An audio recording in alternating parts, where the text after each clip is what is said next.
Oh, no watch a comment section of that video, man. Oh, yeah, fun sometimes. Instead of going with the fool around or color money, mechilon. Sometimes silence is golden. No, keta come for you. But I still maintain na one no na agba na-agba aja egwu okiko anako nwanne. Go. Nicholas Obisiemike, I greet you, brother. Abo Festus Arize. You can imagine. I was ashamed.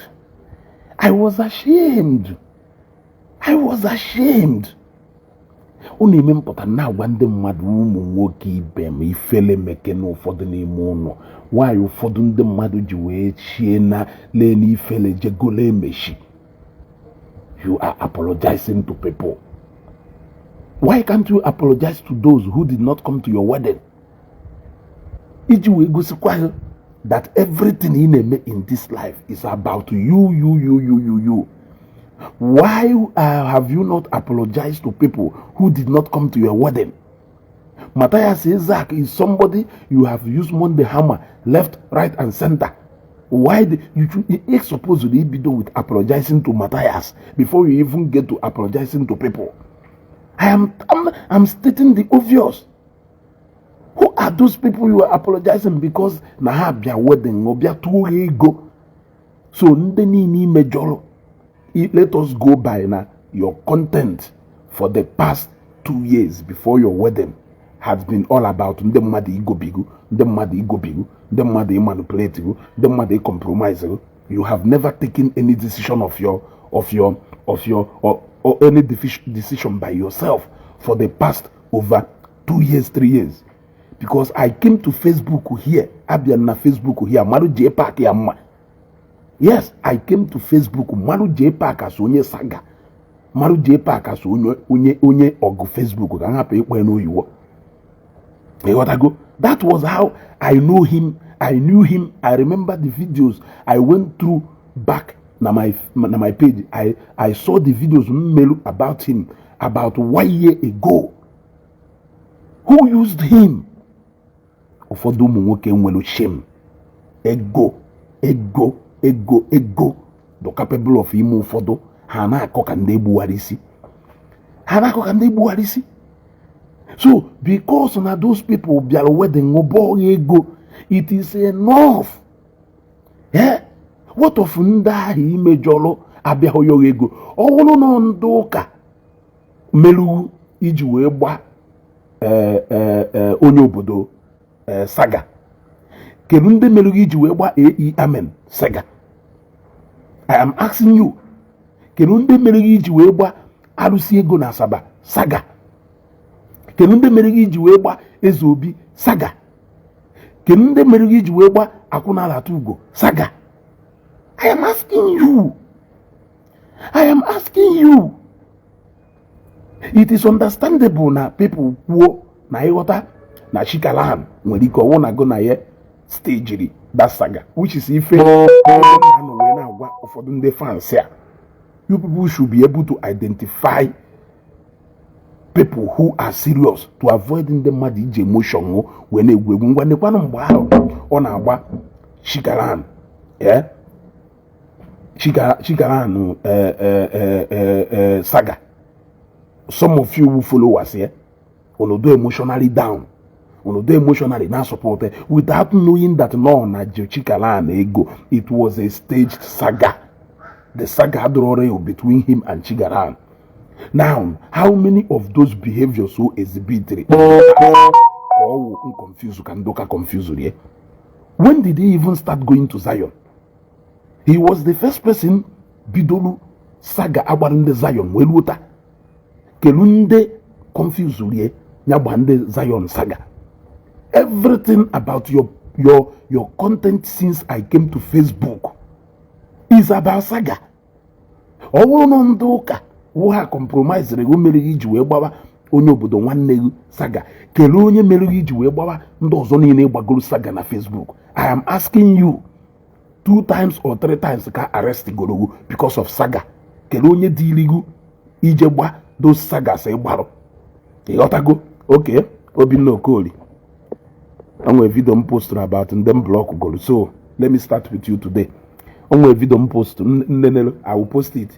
Ebenga through my FRF. Now my block go over 400 people, and I want to keep blocking them off my Facebook page. You gotta go. You see, how can a grown-up man come to Facebook and say that Nadim Ibeye manipulated and the Jenny period now?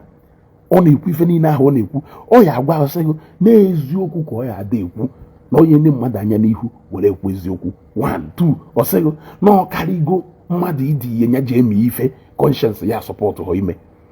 So if he can say all these things then to convince us that he is talking out of a no informer now no be the how are we sure that no block some people when they confuse you, it take you this decision will take you back. Sometimes I'm only for do where na la shame. You even went to the extent of bringing in your ex-girlfriend into all this thing. Yeah? I am asking you.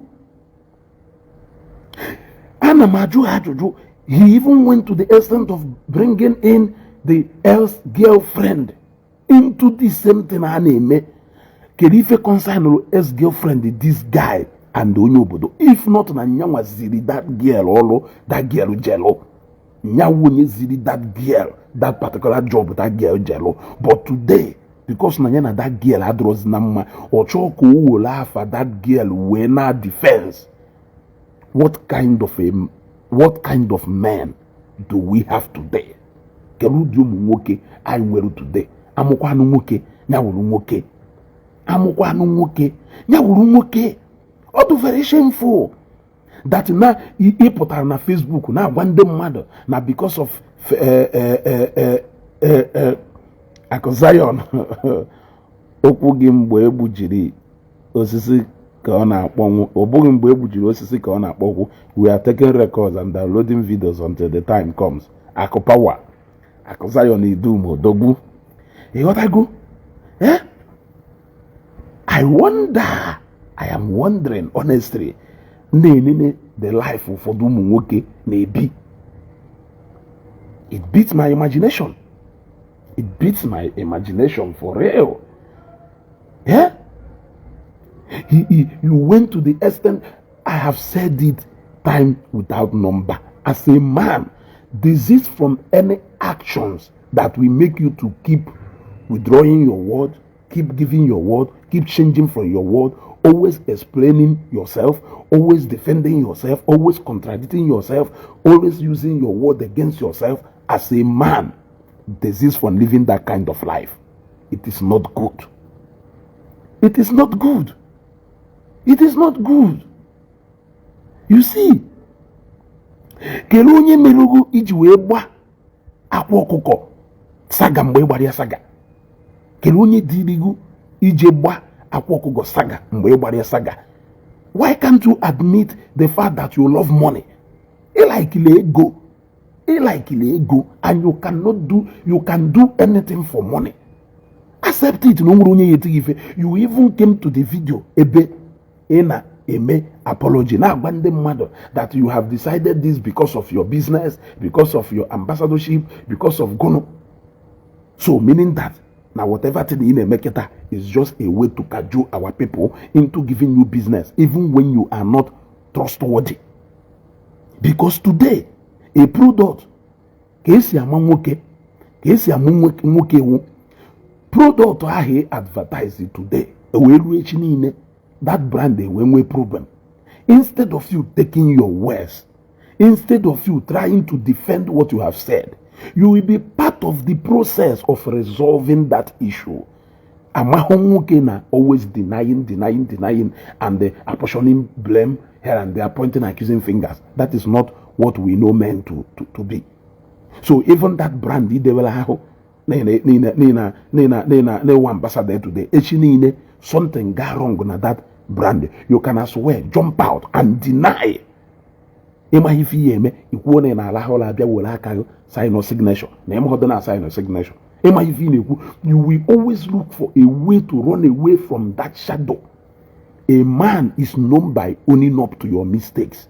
If you make mistakes, you own up to them, you make amends, and not throwing blames at people no you know. Yeah? You did not apologize.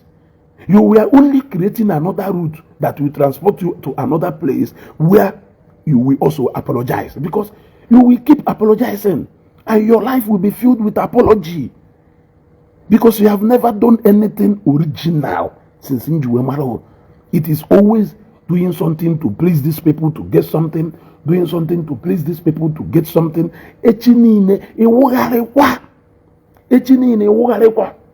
You did a lot of things simply because you want to wed. You started going from pillar to post simply because you want to wed. So now, anybody abero where they know your enemy. You even said it clear. Sometimes I don't know the kind of fans you have. The fans, even as an amua, sure, ewa fancy, okwojo, anamagwaye, nde a believe who in my vision. I'm a when they be ado driven by my on the but imagine the audacity of always staying in your page and talking down on your fans. He blew ubuisi to kisu kwadono there nege because they want to balando kasaga. For the muno, amoromi fene muno. Imagine somebody on a Facebook well no only online fans Facebook that na TikTok na kwego ne do to in the Facebook no only for in the Facebook na real people who care for him on the ground and know how they be wedding no fans you only from Facebook be wedding. Why must everything you do in this life be centered around money? I am asking you. I mean, I did my wedding without involving my fans on Facebook. I only brought the picture to Facebook after my wedding. So, what is there? I did my own without involving my fans. And after my wedding, I brought the video to the Facebook, the picture to the Facebook, and my fans congratulated me. Who says that it is every of your family member that will come to your event? That they did not come to your event, does it mean that they don't mean well? You even came to Facebook, why your fans that this is strictly by IV, that you must show your invitation before you cross the door. No one issue invitation that you are not going to. Did you tell them that now this event is open to fancy Jpac? You did not say that. You reminded them over and over again that try to show your IV. How many of them did you give invitation? You selected the rich among them. Those man had rich because they like it and them will go. I like them will go so much. I am asking you. Na encouraging the mother. Maybe if any name is if he please the rich and discomfort the poor. That is your agenda. Every day, contact. You build your contact. What is all this? What is all this? Does it mean that sometimes that some people make a video? Na father echiyazo. Eotago. Na father echiyazo. Okay. Oruchuku ekema. Bye. Yeah. Eotago. Does it mean that na your fans other they watch in the image video, they sit down, watch that video and hear the way you are sounding. Always sounding so selfish. I don't understand. Everything is not all about money. The whole assistance people here knew in this life, Ebido with money, and there with money. Yes, Obido with money, and there with money. You like money so much. You adore money so much, yet the people who are giving you money on Facebook and TikTok are people who don't really have that money. They are the people that are giving you that so much followership, brag. But you will always come to Facebook to belittle those who don't have money and always glorify the whole people be what they know. The only people you recognize are from what of them and yet they spent money to come to your wedding. You started posting Chikaran doings. Who wants to see Chikaran's doing? Who wants to see Ebe Chikaran no biabogego? Yeah? Those are the great controversies you created for yourself, so you should know how to sort it out. Who can only do illegal? kere onye du iligu ife niile ngwala onye obodo ife niile ngwala onye obodo all the advice ngwalu nyelu onye obodo mgbe ya na ndị Zion na-enwe ife was not engineered by anybody. So I don't know how your own is engineered by anybody. Every single video megolu na this social media app in support of Zion, Jeremiah. I don't even know Jeremiah. I have not spoken one-on-one with anybody related to Jeremiah. Yet, I stood somehow during the time of Jeremiah in some certain issues. Yet, I have never sat with Jeremiah. So, who was doing the funding? Who was convincing me during the time of Jeremiah? A lot of issues that go on Facebook. I have spoken about people, even without speaking with those people. So, who is that person who is always influencing your sense of judgment? Do you think that it is good for a grown-up man like you to come to Facebook when the mother not influence your decision? How many times in the future will your decision always be influenced instead of you to own up to the mistakes? If you do something and you later find out that you have made a mistake, the best thing to do is to own up to your mistake and apologize the right way instead of shifting blame to some people. You see, that time in a made video about Onyobodo, I was also doing video about Onyobodo. Yes, I was also doing my own video about Onyobodo. So if you say your own was engineered by Ndoka, who engineered my own? Because as far as I'm concerned, nobody engineered my own except Nangonga Nemezi, ITK and too much simply to attract a certain attention to yourself, which you did not get because you went too far. Before you know it, Ilugo Zion, before you know it, you are all over the places. Only you knows what you are looking for. So who may fail na shona even do kano in what is that same thing? It's no way fendo kamelu. I can't remember anybody calling me Joa. I have spoken with Ijoa countless times, one-on-one. I can't remember anybody engineering Ijoa to go and do so and so thing. I have never heard it from Ijoa. The same thing with me. I am telling you here. I can on a Facebook. So if I come tomorrow again and say that non talk as zirim, shetakwanum vida meritata. Shetakwanum vida meritata. That na tomorrow, if I should fall out with anybody, I should be able to say that every single thing I did on Facebook here regarding this matter was purely my decision, was purely my intention. If I have to apologize, I have to apologize based on what I have done.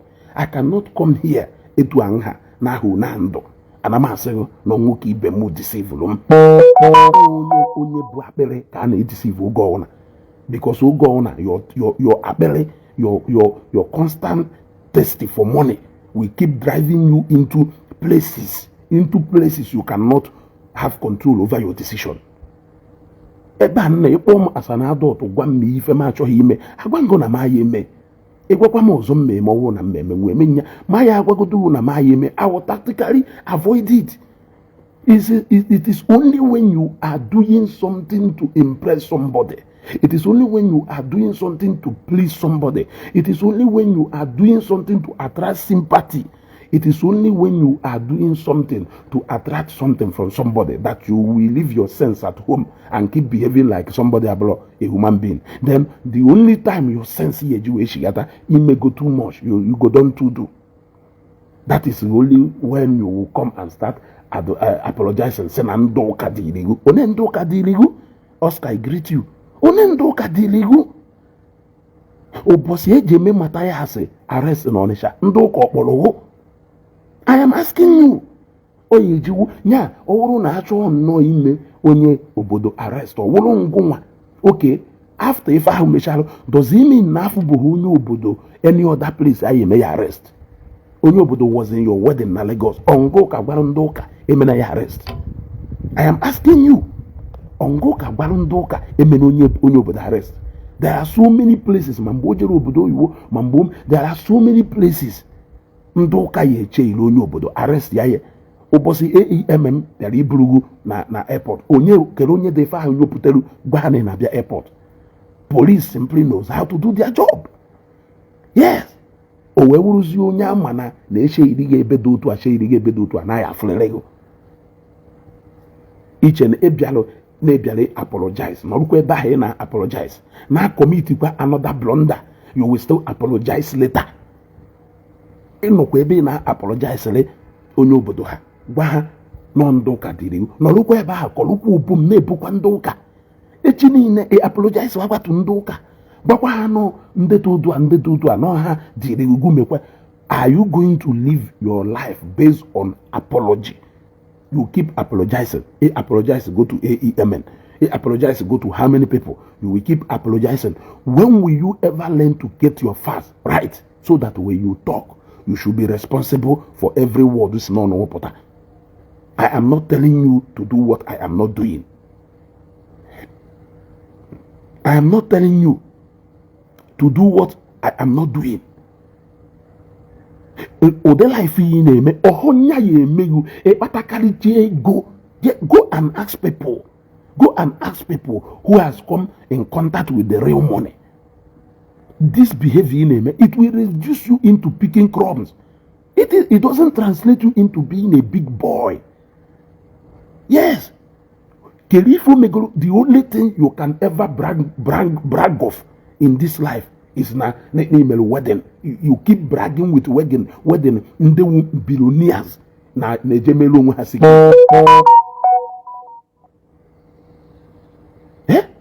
In a brag, so the only thing you can brag about success in this life is to always talk about your wedding. They never knew that your wedding is this, your wedding is that, your wedding is that, your wedding is that. I have said it countless times. How you do your wedding is your choice. I have seen people who have billions of naira decided to do their wedding on a lookie. They have all the money to spend. They have all the guests. In fact, if they decide to throw it open, it will be a society wedding. But they decided to go low-key. It is their choice. It is not. Wedding ceremony has never been any avenue to major success. Yes. If you want to know what a wedding looks like, join the model. Mgbe uju nwanne Ifeanyoba melu wedding when Ifeanyoba we marry a reception na truck park here na Lagos. If you come there, the timber and caribas in this town was there na Ifeanyoba truck park. Was it Uju who did the funding? Was it the husband who did the funding? It was their wedding after all. So can you tell me that is also a flamboyant wedding financed by his brother? So are you going to use that wedding to judge Uju in any way? Does that make Uju, because of that wedding, to go measure up with Shikas and Habiaria, or Yemuju, to measure up with Ibe to Habiaria, or Yemuju, to measure up with Imon and Habiaria, Habia, pay respect to a gap or gap or meeting? No gap or Habia Sorian, it doesn't translate to that. So, how you do your wedding is out of your own decision. 100 mmadụ pụta echi niile onye a na-asịghị na o nwere na 20 million na Nnewi, onye a na-asịghị na o nwere na 30 million na Amụwo, onye a na-asịghị na o nwere ife dị otu a ịgwa ha na imere flamboyant wedding na bebi ọkụ bịa wedding. Onye na-ewu anya ọkụ na wedding imere eme ọkwụrụ ego ka eriri eri, ọkwụrụ ego ka eriri eri. I am asking you, make go do 20 million from that wedding. If you don't have any genuine something in on how to sustain that money, you will still spend that money. You will still spend that money. You gotta go. Eh? Or if you do this broadcast, man, block go. You gotta go. From now henceforth, in a chop tagum na umufika akakwananko na page. So I want to get rid of them again. You gotta go. I want to get rid of them. You gotta go. So it is not something you can be bragging about. Sometimes never I do ignore. I don't know why. I don't know why. Look, if Owolona, Owolona na home we negotiate na trustworthy, you may not know. This is the way you will keep showing to people that you are not constant, that you cannot be trusted, that no anything gonna madu ye memu I keep no secret. That no na ulu echi niile gona mmadụ ndị ọgaranya niile na akpọ ha ya akpọkwa ka gụ na ha dọnọrọ na akpa deal ha ya akpọnikwu ka gụ na ha dọnọ na akpa confidential businesses what of echi niile gụ na onye ha so okwu ịpụta na Facebook obido igwu egwu ka bed ịpụta na Facebook obido look I know big men. And if you have handled money, you will know how some big men behave. They will use you. They will use you. Yeah? They will use you where best. And they will leave you there. They use you at that place to do good. That is it. So, the only way EAG measure success according to you is by measuring people you roll with or measuring people who come to. In fact, the wedding I saw at Jpac, like I said the other day, it was a good wedding. It was a glamorous wedding. It was a wedding well done. But you can't use it to compare weddings. According to interest, we're bragging about it. And you know that I'm talking and what I'm saying is the truth. You know that. Now, wedding, if I whoop sentiment and you will know that there is nothing extraordinary meluna that wedding. Well, absolutely nothing. Now, Poko Biaro Boba Yego, Bogido 500, Togido 500, 1 million naira. Or now if you have a woolly and a brag. Now 1 million Biano Boba dollar. Or now if EAG when I brag. I don't know. Nachikalano Biaro Boyego. Everything about this your wedding, is it all about money? Is also if it was go if nature so email wedding now what day because of a year when even after image earlier okay we give with if can water and we will other things involved. I am asking you. Wedding is not a form of investment. It is not even a form to show force because if you call people, they will come and eat. If you call people it is calling people to come and celebrate with you. So there is nothing that is extraordinary about any wedding. It is a wedding and it is a wedding. It is a wedding and it is a wedding and it ends at being a wedding.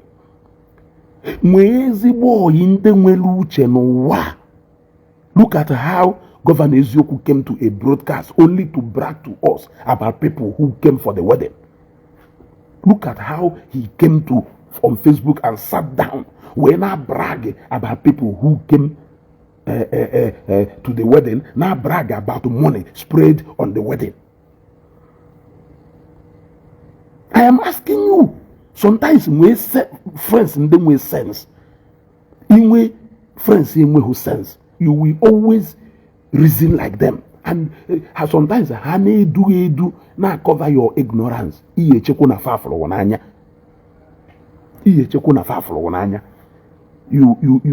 on Facebook to come and brag about 21 years go down on a normal.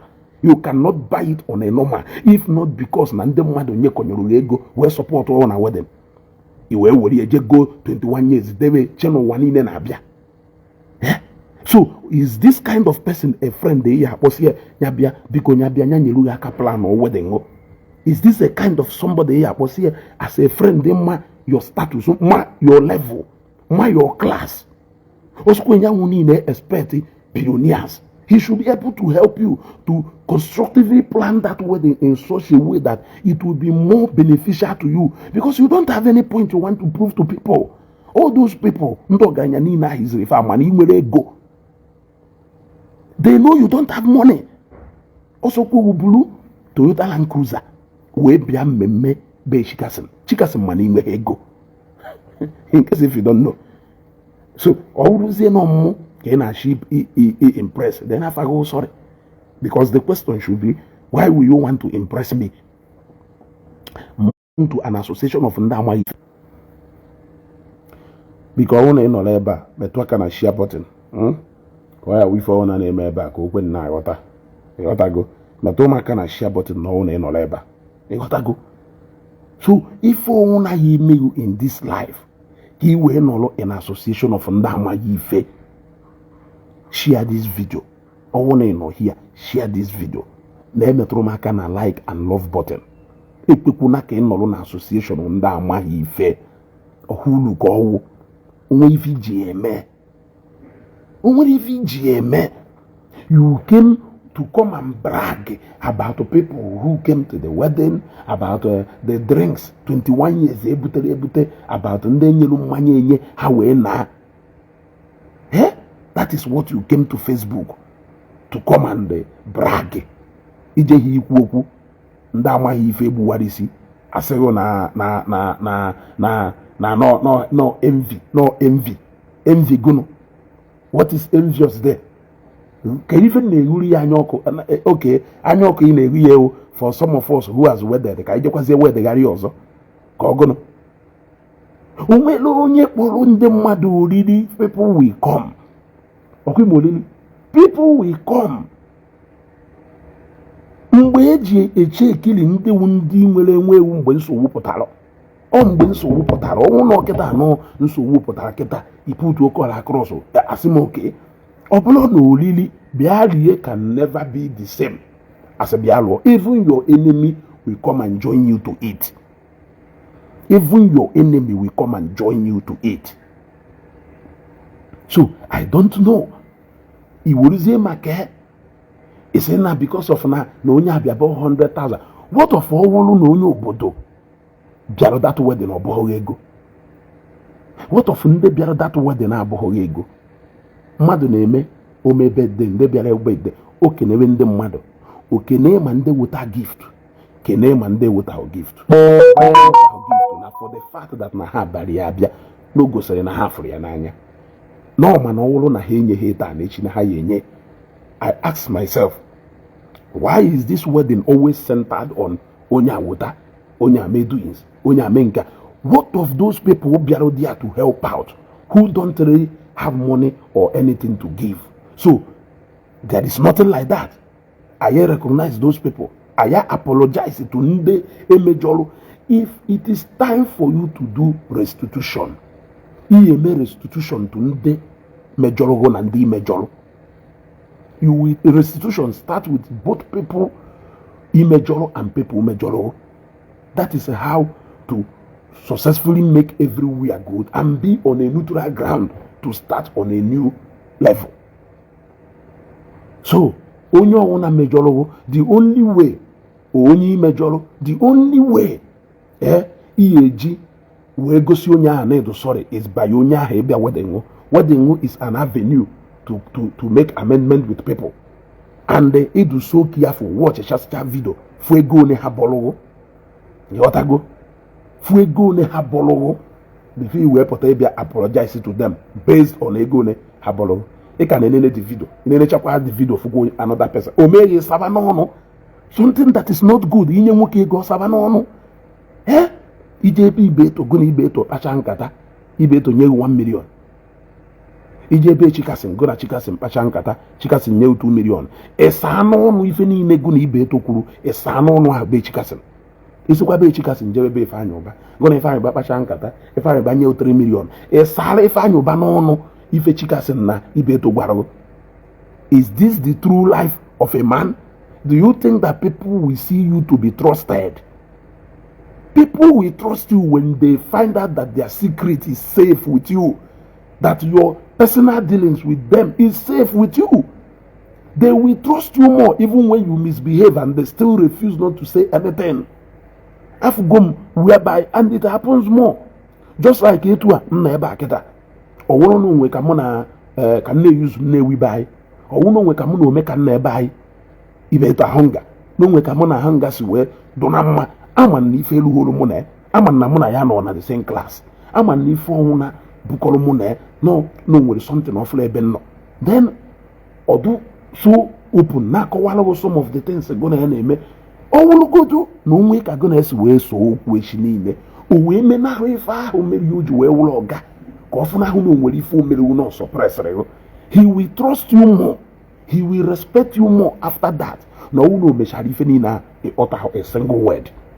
Apart from defending yourself, apart from denying all allegation, apart from denying that allegation, apart from defending yourself, owewolo na ime ihe ọnụ wee kọwa chọọ echi niile o nwekwara ụdị ife ya wụ dapụta osisi jee chọrọ. Yes, afụgo m ebe ọga na nwa nwoke nwere nsogbu nwechaa nsogbu emere ondesha mana polisi eluchara ya Abuja, mana because of how that boy comported himself o nwere electoral position pụtalụ enidi somebody I trust or somebody ya dụrụ ya ọga kwukwasị jee kpọọ ya ọga wole ake drive in na be kpọọ ya ewolu that na push oye for that electoral position o win oye. That is what being a man is. But what is even what being a man more is a man who cannot be driven by money, a man who cannot be driven by status, a man who cannot be driven by class, a man who cannot be manipulated, a man who stands to be a man who takes responsibility of his actions without pushing anybody. I don't believe no one will did Jpac for Melu. Everything Jpac Melu, he did it out of his own interest. Say because your interest did not work, now why you go there run around like Ukimpi? Ị na-elu onwe kọbọ n'afọ na Facebook, na-elu onwe kọbọ, ị na-disgrace onwe kọbọ na Facebook. Ị masị na mụ na wụrụ nwanne, why can't I tell you the truth? The truth mmadụ agwago we fan na agwa nkịta. Ndị mmadụ aya ada agwa gị. They cannot be telling you this. Ndị mmadụ aya ada agwa gị. Aya ada agwa gị. Ịpụta ị na-ete ndị Nnewi ule. Ịpụta ị na-ete ndị Nnewi ule. Ezigbote nwa na-edo na-eme ịpụta ekwuru ite ọkpara na-apụ. Ọ ife ji wee manụ ndị Nnewi, botu ndị Nnewi South, botu ndị Nnewi North. Ịpụta ekwuru si ọkpa n'ike gụ a na-ekwu ikwuru na-ekwu. Ịfụ na imecha chọpụta na ime mistake na nke ikwuru iyo mgbaghalụ based on ife ikwuru. Ide emeghepụ ọnụ asị na ọdị mkpa ibe gị dị ọ na-ịmaghị ife. Don't you have a sense of your own? So you want to keep assuring your fans that no, every single thing in Igbo is not born out of your own understanding of Ifa in Igbo, that it is always being manipulated and influenced by what other people feel. That is what you are telling me. You can't use me. You can't use me. If I eventually do anything with you tomorrow, it is out of my own decision. If I decide to pull out, I pull out of my own decision again. I cannot come out and say that no one made this thing. It's a lie. Because I am a human being. I am a human being. Yeah? I know what is good and I know what is bad. I know what I stand for. Even if I go out of what I stand for, I will still take blame for it because I have a reason why I compromised on my standard. Yes. Share today, if I go and steal. So, I said, no, I'm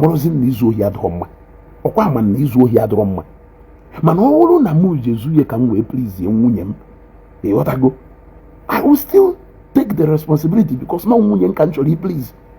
I will take the responsibility. Nana mo made this thing can we please him. Mana masi no munye move the because actually me may you be angry for a reason which only me know. Can I do that for another woman out there? The answer is no. Can I do that for a woman out there? The answer is no. So the idea of Hebiana Facebook and you are shamelessly telling people that Nandoka Diligu, you are also sparking up another crisis you will still apologize for. Yesterday, with Ndoka, you did everything you did because with Ndoka.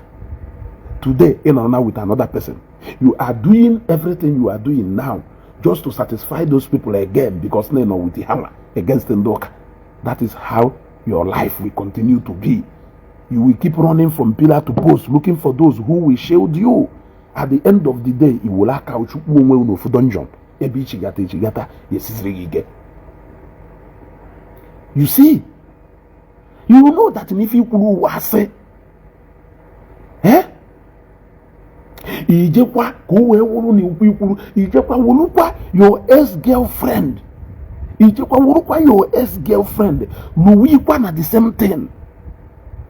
That lady o nwere page kedu ife ya wụ interest that lady na ịda abaghị n'ife gbasalụ okwu gbasalụ onye obodo and ndị Zion kedu ife wụ interest that girl ọngụ dịrị ihe ọnwụ na o nwere ife omelu ọngụ dịrị ya ife omelu o made that thing because of you o made that thing because no love love o made that thing because na iwenye n'okwu ka m gwakwakwa ụmụ nwaanyị it is an advice to ụmụ nwaanyị ọhife niile nwoke gwara gị ka ihe eme echi niile iburu ife a n'isi gị ọhife niile nwoke gwara gị ka ihe eme a lot of ụmụ nwaanyị afụfụfa na-ata today wu ife ha melu out of love ọhụ nwoke pụta ọgwa na ọ na-alaike ka ịṅụ igbo na ọ na-alaike nwaanyị na-aṅụ igbo o sere igbo onye gosere oya enye nwanne nwaanyị igbo ka o see oya enye nwanne nwaanyị igbo nwanne nwaanyị igbo ka o see echi niile efu na isere igbo ahụ because of love ị nwere ebe ọ nọ mana echi niile anyanwụ agwazi egwu na ọ ya anụ nwaanyị na-ese igbo ọ pụta ọgwa ahụ na ọ na-alaike nwaanyị na-aṅụ alcohol ọ na-aṅụ ị na-akwa whisky n'afọ ọ na-aṅụ ị na-akwa whisky n'afọ oge marriage ruo o je nụrụ nke ahụ aṅụ alcohol hapụ ngụnwa mana ngụnwa ma na-ebido ṅụọ alcohol ahụ because of him because na ịlọvụrụ ya because na ịchọ ka ime ife ya adụ ya mma echi niile that whole blame will be on you just like this one and ya na ndị enyi nọrụzie wuti nwunye ebe ọ na ọfụnarụ ọfụkwa enyi nwoke ka gụ na ịnọ ọgwe na nwa na-aṅụkwo nkwụ gbogbo ọgwa nọ na like nwaanyị na-stay out late nọ na like nwaanyị na like ịgba club omegu i disobey your parents disobey your brothers disobey people who love you only to be pleasing ofu efu ya wolu echi niile or abandon ọrụ hapụ jewalụ. When you go back to those people that your life evil because of your boyfriend will keep haunting you. It will keep haunting you. So, things he made because of love. Look at the example. Idi nwa mmadụ jebe ife dịrie jeshi ife jirie epụta today because of na yes ego na nụrụ nwaanyị ọzọ iwe ebu eye n'isi wee sị na onwere ndị na-amanipulate gị ọngụ oge eji arrest Matthias ọngụ jela Abuja enwere ife gbasara onwere ife ịma from the beginning of investigation to the last, to the point ebe mere arrest, to whatever thing that happened in Abuja. You were just on Facebook reporting. That was all you did. Another thing it they instigate people against other people. It was you who was doing all those things. Even after you left Ndoka, you are still doing the same thing. That was how you took the voice note email me send the Arabunison where ya play. That was how you people planted a man a Shia Facebook page here because none of man on IAC na Facebook page on we put such kind of thing. When you did that man or put up that thing about Akwa Zion. Only wisdom mother as you are claiming. Only wisdom mother as you are claiming. If you are not vindictive in nature as you are claiming, if you are not unubu against what you are portraying yourself, when that man came to you, despite because na in a claim oketa ni wisdom mother, he me gonna mad so oku, he shower away, he is get at onya. E what I go? Because let's assume that na go no obodo, when oku still onyo obodo. Bia your wedding, onyo obodo go sell maturity. That is one thing you don't know. But that maturity is what you don't have. Let's say Nagona executive Nweloku, Nagona Shikalan Nweloku in the actual sense. And they damned all the to Okugona Hanwelu. Where your wedding. They showed you maturity which you don't have. Instead of you to come to Facebook and start making noise about a lesson that they have taught you very well. Why is it that you can't learn from them? Why is it that you can't learn from their actions? Why did I say so? Because Nagona Akwa Zion Nweloku ewe wotara case Akwa Zion. Instead of you to look for onye mana nyana Akwa Zion na adona mmasia na neko mata ewotara maka Akwa Zion biko You did not do that. If you melo eje plant ya somebody. Echinine. Ese no nde koloro bitters diligo. Echinine kita. Ichegalia. From nke ine mekita. If you yeku no nde koloro bitters diligo. Go me that thing. You will say that. But they will know that you did it out of your own self just to get to Akwa Zion. But you will claim non the Koloro bitters did, and it will happen. Now watch it. It will happen. Echini neketa. Oh ya say, nefa melu makefa. Because while that man nyaje na page they were the first people who shared it. They were the first people who started analyzing it. Are you getting what I'm saying? Now, nke Obum's blog. Agadi nwanyị na-agba ofe. Agadi nwanyị na-agba ofe. Gwa na ezugo kwurie. If you sure for her, nya kwukwa ka nsa ya. Obum's blog agadi nwanyị na-agba ofe. Ekwuo ye Jpac share ye because no na she me wedding in 500,000. Onye to unu ji nonsense money unu ji da gba egwu ni. Nde afubo hifo wa ka unu ye ji kerekere ye ga wela entice. Isene send the 500,000 eferizie meferi na nku. Ni send the 500,000 kita. Eferizie meferi na nku. Fewe name. Yeah? Is that what you are telling me? The answer is no. The answer is no. Edihu ide nyama jeshi aye de is this really true? Onende ke na aju. Is this really true? Onye ke na aju, is this really true? Ije share video mmadu de na ajuzi mwa, is it really true? No, tell us what you think about it.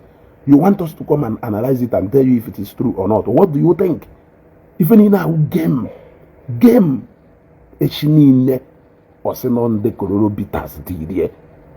But onye obodo ha in your own words has proven to you what maturity is all about. You can't be talking about Ndobionubu when you are Obionubu yourself. You are Obionubu yourself.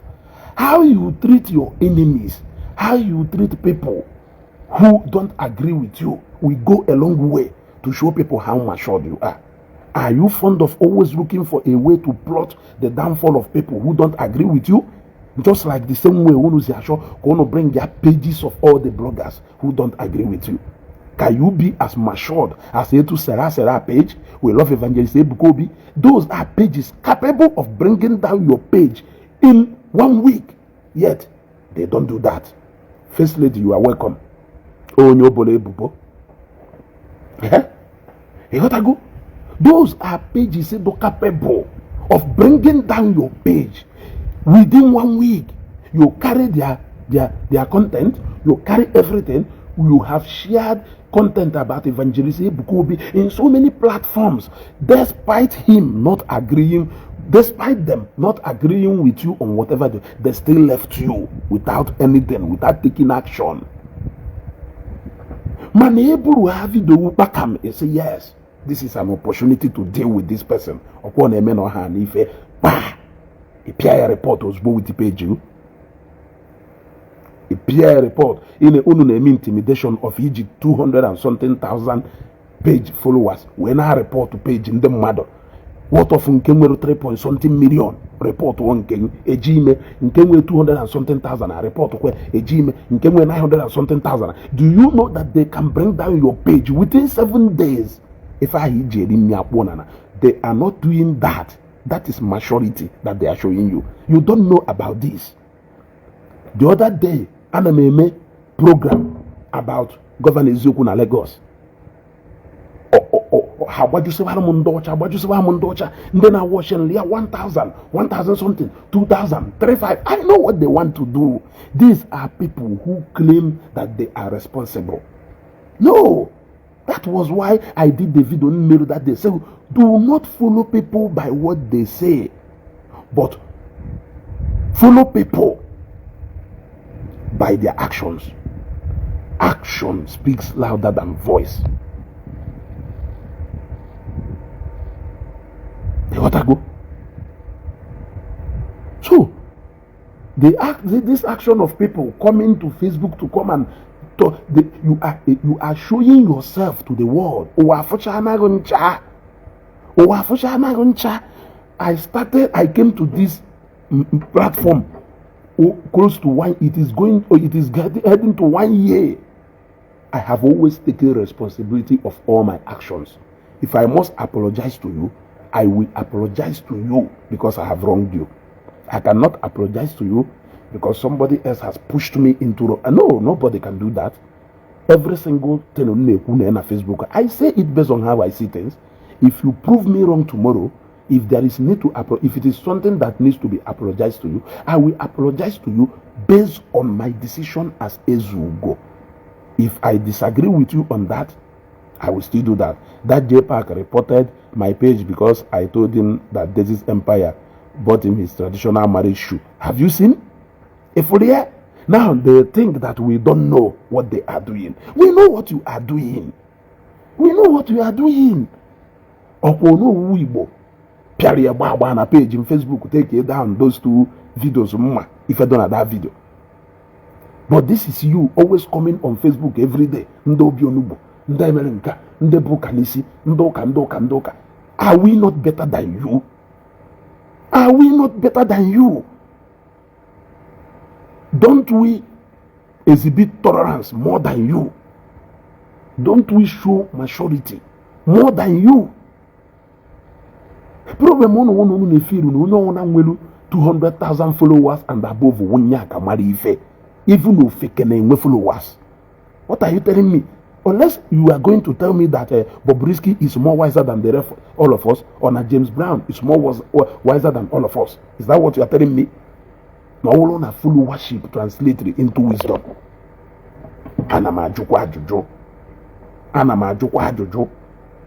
And then Jojo says Sanya. You even went to the point of laying your own decision you took clearly on a woman simply because that woman anorozi what the highest level of irresponsibility. Yes, you went and to say that particular lady gonna end a date there. Can you even want to yet concern on Yana I mean Yana Wotowoto. If concern on Yana Matayasia. You know, no katana one day, Fuebe, that lady melu video, say, Wotowoto si menka, Wotowoto jigari menka. So, Kelife concern all that lady in all these things that a grown up man, we have to lay a blame of decision no take it. Use Watawani, use gullibility of Watawani, no long way just to achieve that. Today, that Watawani go hippolyphanisi. That is the highest level of irresponsibility. Yes, whatever thing that happens in your family, that it is you, a man, that is going to answer for it. They know why they are telling you.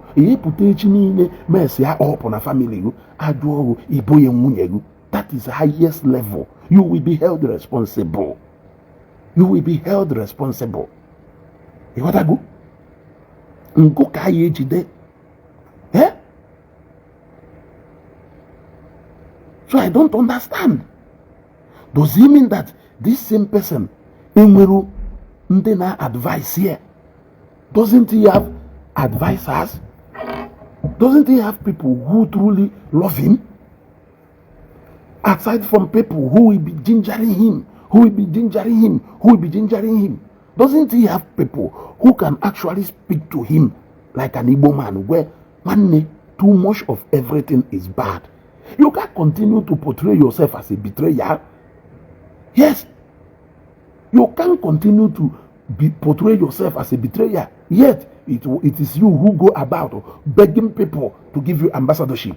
It is you. We know that it is you who go about begging people. We know. Moreover, 100 ambassadorship within one day. Libe no chukwu nyelugu onye plantain yeshala ebu ayi eburu oshata enuburu na nguko olulu. So, say, you want me to live a wayward life because I want to, the level of success in can make you live a wayward life. I cannot do that. Sorry, I cannot do that. Yes, I cannot do that. If I must have to compromise on Ezugo just for me to get something, I said I will not do that. What is mine will rightfully locate me. And when it locates me, I will do it diligently because this is who I am. I don't need to fake it to do that. I need to do that because this is who I am. We know about people who are turning down ambassadorship. Inubolofa. Inuboloma can then turn down ambassadorship. Do you know the level of offers we have turned down in this app? Are you going to do it if it is you? Do you know the level of offers, sweet offers that we have turned down in this blue app? Do you know? But we know. But like I said the other day, man is not a storyteller. I want to know man decide a storyteller. Every day, the worst of it all is a grown-up man that say, "Nando can use you? What a shame! You can't use me. You can't use me. If I do anything based on what you tell me, it is because I was convinced by what you told me, and I took that action based on that conviction. Oblongo push room, and you did not use me. I judged over that issue the way I would have judged over the same issue or another person who not in that picture. I may be wrong, I may be right, but I will own up my responsibility in that particular issue. That is what it means to be a man. You see how they ganged up against me on live video just because I didn't agree to them. Igbo channels. These guys opportunity. I'm telling you. Have you not seen me? How many times I can't do that. Content creators they follow wodi wodi in respect respect one afon na mona go no toda ayatoba mana mwa ida eme kanada nalogo go. I can't do that now. I cannot do that. So onya patalo hayeje make caricature. I was on a live broadcast once with Jpac and the governor Ezioku no wonu yeshata. Abalanzo onye kokeke also we bata. I knew what happened on wefu nanda block ofu ebe kamana faneje. Drop or down from that live broadcast. Yes. Eh? Just learn a page. Na page for value. Don't go back to that place again. Yes. Oh, na mado extend the hand of friendship. Embrace it. No ni fonya na go mbele. Oh, ni extend the mado hands of friendship. Funonya he embrace he. Allow that person to be. This is what you will keep getting.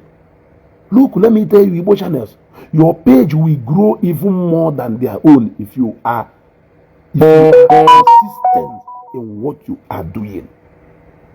There are people who are watching.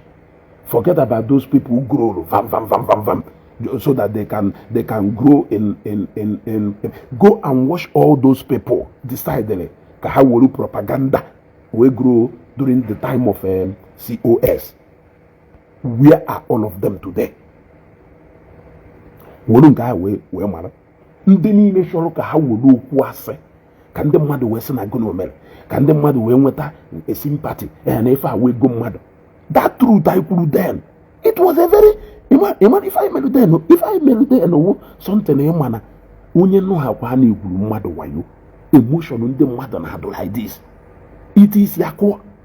Because onye ona n'anya na-ezuru onye ohi odoro fashionable enough iamudi brave for you to come out in the midst of that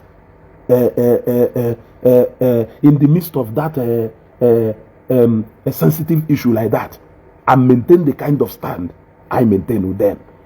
For you to do that, there is possibility that you are going to lose followers. There is possibility that you are going to gain. You must have prepared yourself for the outcome of that decision before you go into it. But because you know that you are out for the truth will always prevail over darkness, over lies. You gotta go. Your truth, the truth will always prevail. Ada agbaga ya agbaga.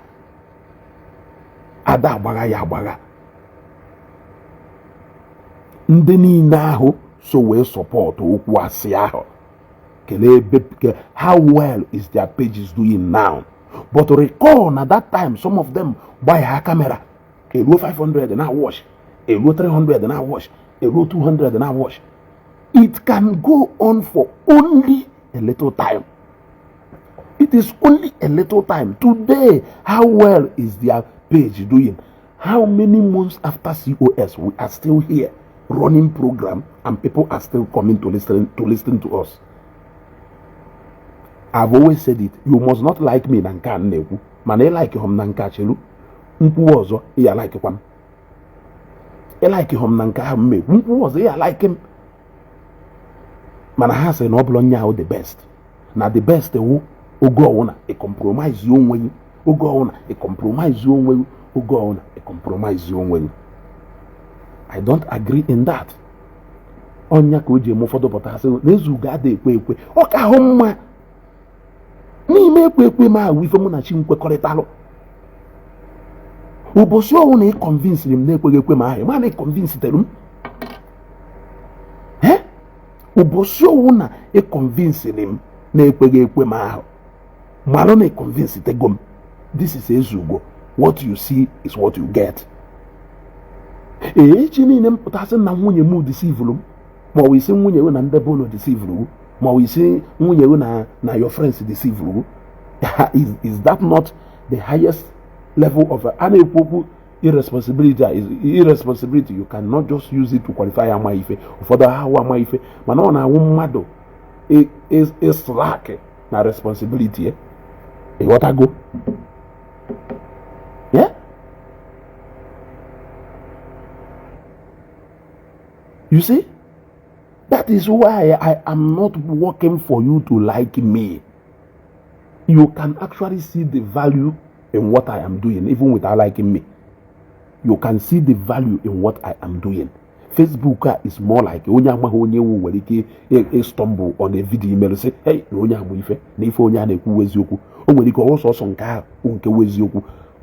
next one, let us live in that understanding. These are the people who are bringing division among us. Water. Yeah? These are the people who are bringing division among us. But they think that we are the people who are sparking up that division. But they are the people. I am an advocate of we will agree today, we disagree tomorrow. We must not agree on the same thing. Who says we must agree on the same thing? I have some of my fans who disagreed with me on the issue of COS. They later agreed with me. I lost some of them and I never got them back. I gained more people also from that particular matter.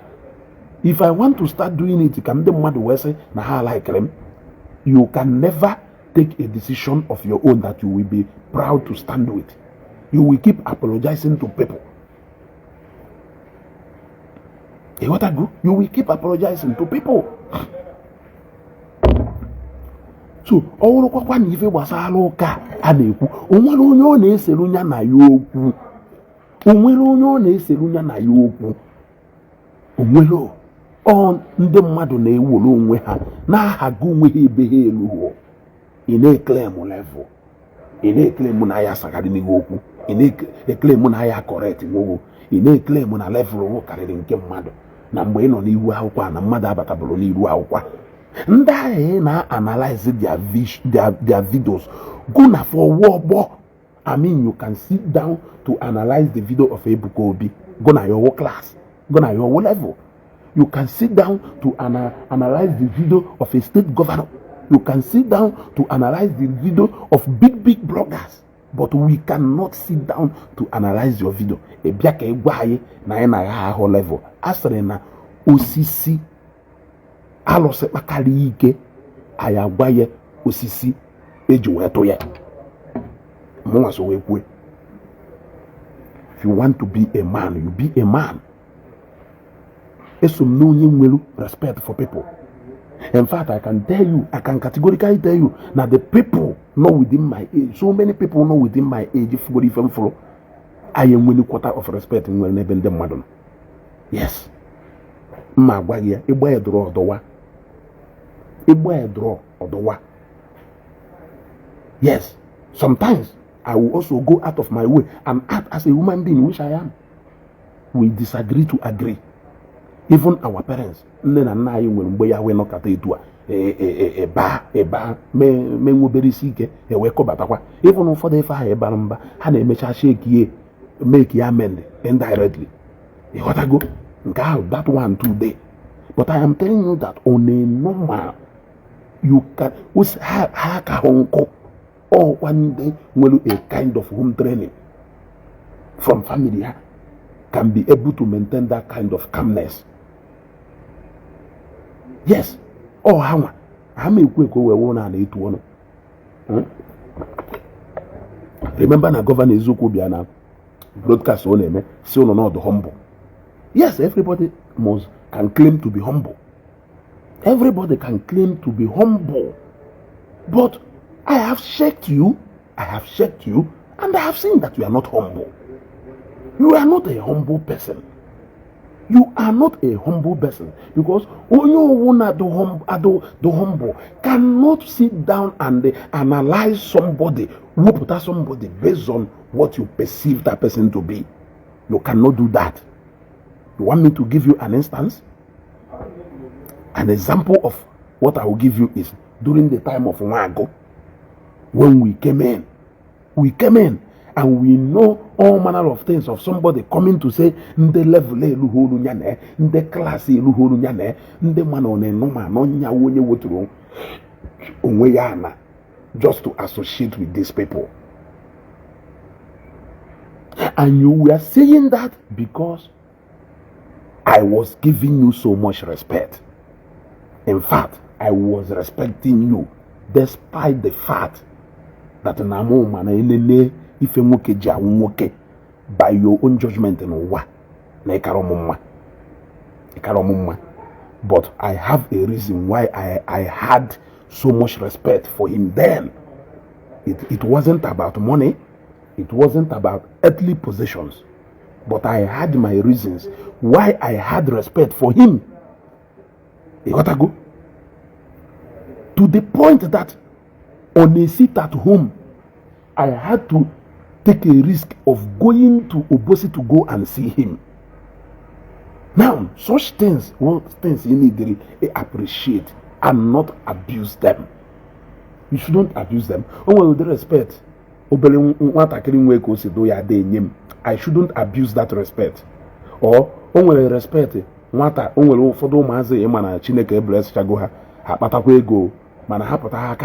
much respect.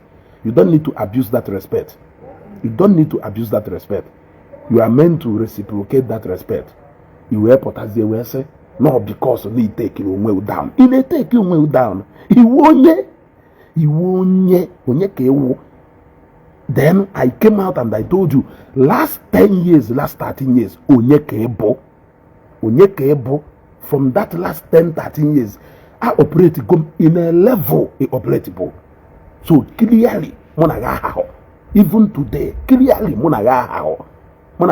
in any class, both from family to anywhere, in any class, she because we 200,000 followers.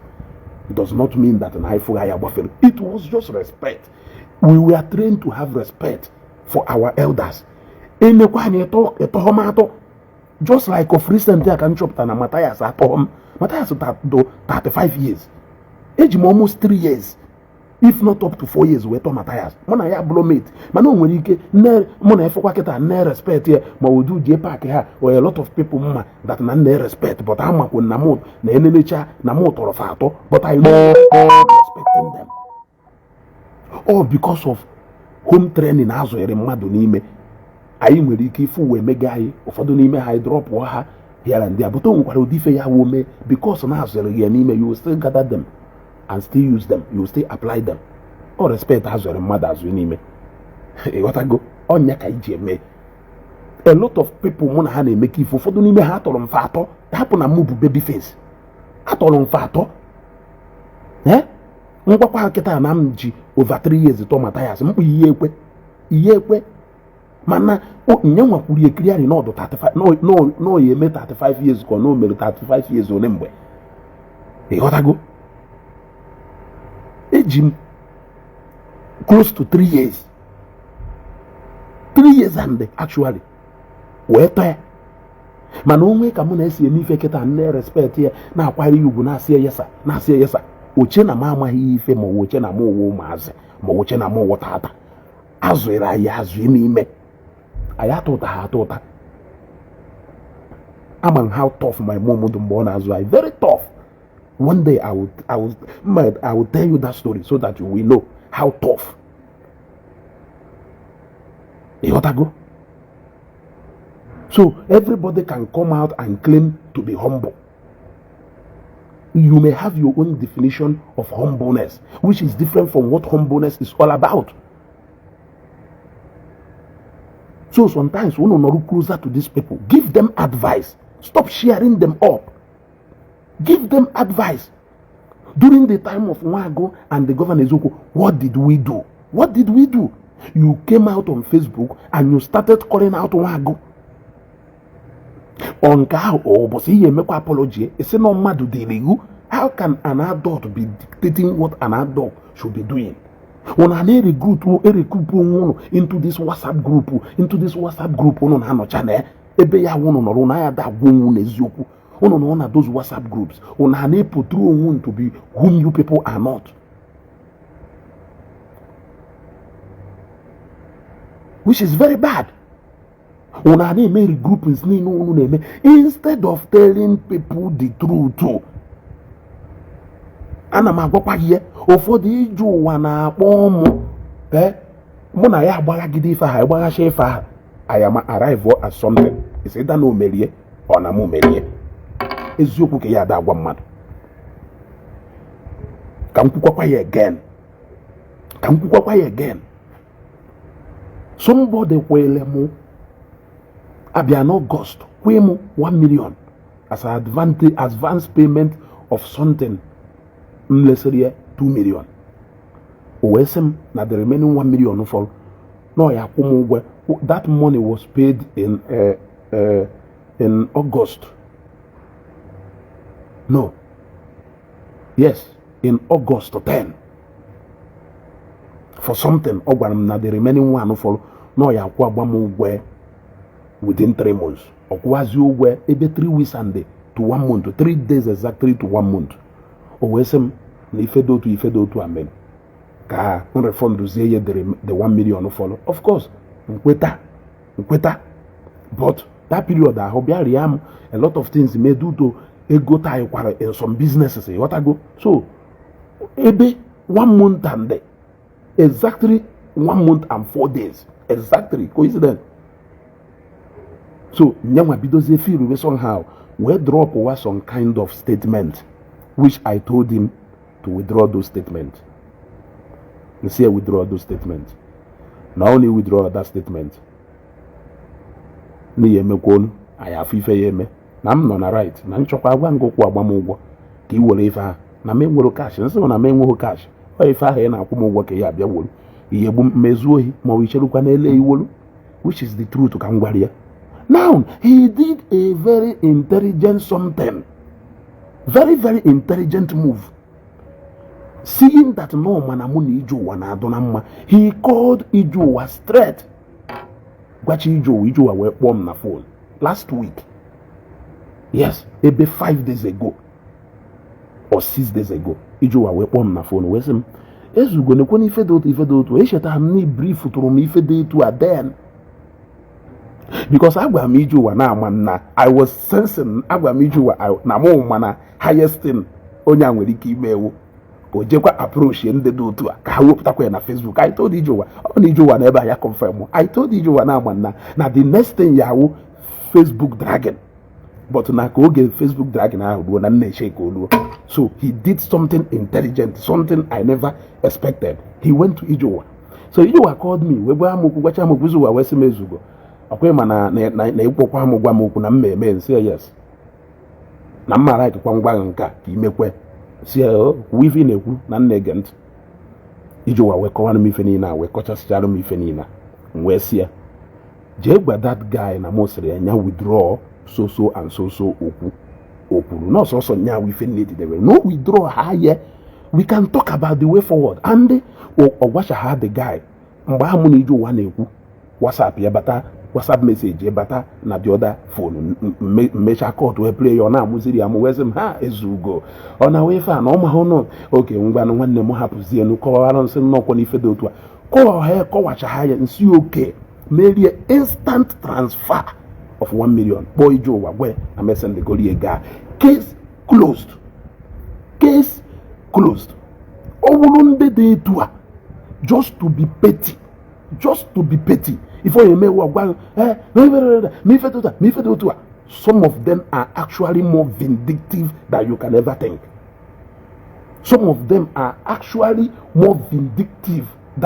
ever think. They are not what they show you or portray themselves to be on Facebook. They are the people who are causing trouble among bloggers. It's not me. It's not me. Now take it now to the issue of Nwago. Then Ogechi called you. You may not like Ogechi for different reasons. Ogechi called you. Wesego. Wepụta okwu a n'akwụkwọ that o nwere ike you might have failed to talk to this person, but there are people who can talk to him. He will listen. If actually that your aim of delving into that matter is to settle that matter and not for personal aggrandizement or so, and not for to prove a point that is not necessary, why okay? Let us try it like this. Are you getting the point? Now, Ogechi gwasha here. Ejo. I made the video on a neutral point because I want to emetu aka na like button, na emetu aka na share button. Na hekpo bata akwa na ndosha. Hekpo bata akwa na ndosha. Ekpobatakwa na ndọcha ha sụkwa na onweghị na okwu anyị enweghị isi mana anyị gbanyekwa kamera ka anyị kwuo okwu ma mere ekpobatakwa na ndọcha Jose Las Tiesas is washing nke awụrụ in Arabic Kone Valangedos Pamrins Sedusolo Nasa Yusuf they are ha kweki ka ọgụnụ Terry Ale Tange Ongo Sebastian Kenge ekpobatawa na ndọcha Amariana Zapata ekpobatawa na ndọcha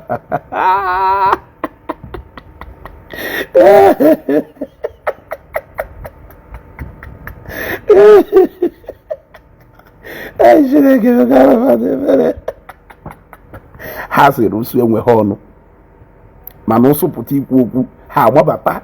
Why will they want to shut you down? If you think you are the king of wisdom, come and show people how wise you are.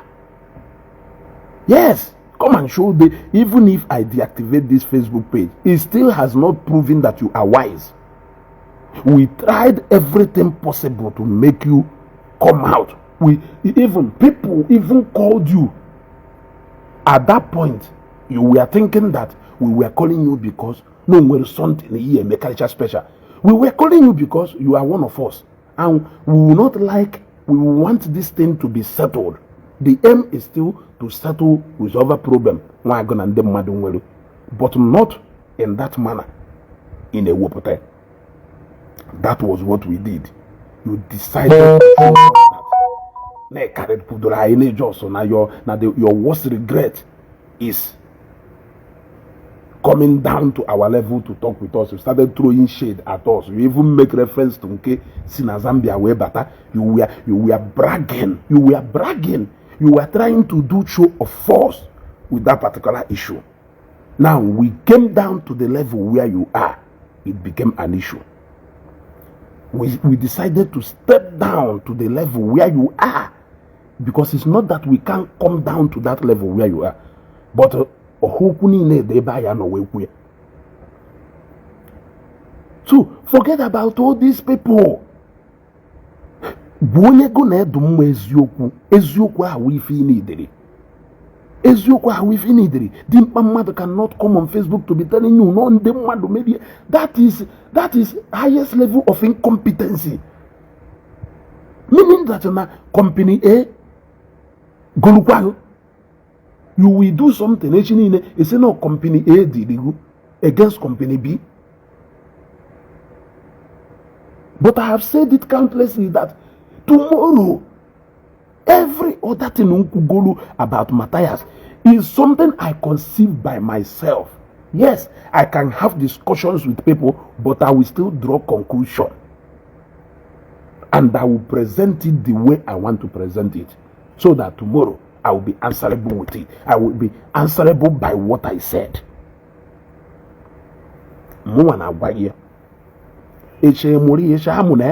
So you may actually be saying it thinking that you are pleasing the new people gonna handle today, because everything about Jpac has been all about saga. Even the way he eats is about saga. Even the way he drives car is about saga. Even his marriage is about saga. Everything about him, he's going to Egypt and coming back, is about saga. Every single thing is about saga.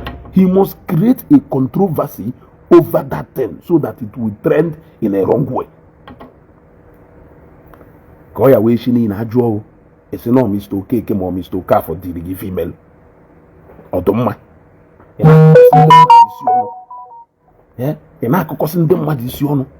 Look at the other day. N'ime voice note he send the Igbo credo.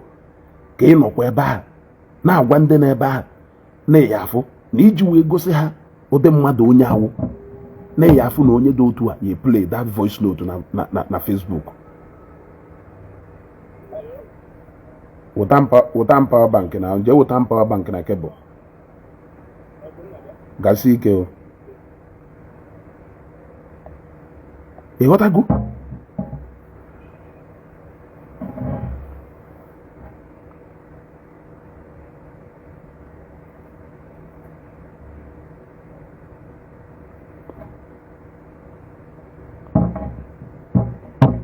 echinine isekwa no that dirigu against the other people in a critical he measure voice note we say n'ime voice note ha imelo ka unu wee mara etu onye asi eme n'ime voice note imelo ka ị na-ekwu na that voice note na ọnụ ya afụkwa na this same voice note no ye play ye online Igwe credo wee mawuo onwe n'ife wee mechie ọnụ we mechie ọnụ iwe wurukwa the same voice note we send dialo Ebonyi son we gwe nya post oye online we na-ajụ kelu ndị chọrọ udo na ndị achọghị udo. Igwe credo wuru na ntu ahụ si wee mechie ọnụ na ngụnwa mechikwara ọnụ ndị mmadụ agha ama na onwere ife dapụtara between ngụ na Igwe credo. People will not know no nwere ife dapụtara between ngụ na Igwe credo, but because natural ga use where always packing disunity among brothers. Ewepụtakwa the voice note play where ofiọbakwa now na Igwe credo kwara akwa the same Ebonyi son. Why must it be the same Ebonyi son who talked about the voice note? Why must it be the same him who will raise the issue of Akwa Igwe credo yiri? Even when somebody was trying to blow down that ọkụ, unu na-akwa ihe ọkụ ka unu wee fụ na ọkụ ahụ nwụrụ, because unu na ebe a na-ekiriki aka na like and the love. So si ife nchodewere uke na-emerụ m ebe ahụ na-ekirikiri ime aka na like and the love. If you have not shared this video, share this video. So nyawo ife nchodewere uke na-emerụ m. Ndị ọcha na join anyị ọwụ na ha chọrọ ịnụ ife anyị na-ekwu, ha na-anụ ife anyị na-ekwu. ọ bụrụ na nwa afọ Igbo ji nya nwa afọ ndị ọcha were awọchi ife anyị na-ekwu nya join anyị udo onwero ịghọtago ya daalụ eziokwu sọsọ ịghọtago this life is not difficult ebupụtakwa because they want to drag Igbo credo because he has started rolling with Akwa, but they keep telling you that na no ndo ka na anụ ọgụ against ndị na no ndo ka na n'ikwetahụ n'ife ndị ụka kwuru, they will come after you. But this is Igbo credo who has exercised his right and freedom of association. Yes, anọbụ m ebe a, but they decide to go peacefully without any stress. Onodobe, he pulled out of the ambassadorship peacefully without making noise about it. You people brought the noise to Facebook. The man were malole that I myself, I never knew Igbo credo was once an ambassador of a Kololo Bitters. I didn't know. They brought it to Facebook because they want to drag Igbo credo.